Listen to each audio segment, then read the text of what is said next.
मुनारिफ अरकान का वोट शुमार नहीं होगा। इनहराफ सियासत के लिए कैंसर और पार्टी को कमजोर करने के मुतरादिफ। आर्टिकल 63A सियासी जमातों को तहफ़्फ़ुज़ फराहम करता है। ये आर्टिकल अकेले लागू नहीं हो सकता।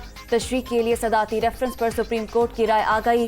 वक्त आ गया मुनारिफ अरकान से मुतालिक कानून साजी की जाए। 3-2 के तनासुब से जारी 5 रुकनी बेंच के फैसले का मतन।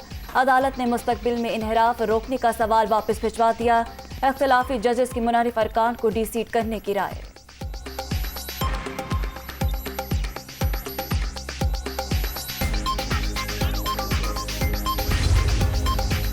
अदालत उज़्मा के फैसले के बाद शहबाज शरीफ और हमजा शहबाज अक्सरियत हो चुके। वफाक और पंजाब में इनकी हुकूमतें अमली तौर पर ख़त्म हो गई हैं। दोनों फौरी ओहदे छोड़ने फवाद चौधरी की असम्बली तहलील करके इलेक्शन की तरफ जाने की तजवीज़।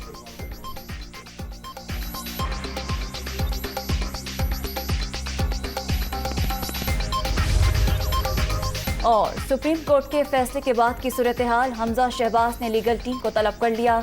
वज़ीर आला पंजाब की कानूनी अमूर पर मुशावरत।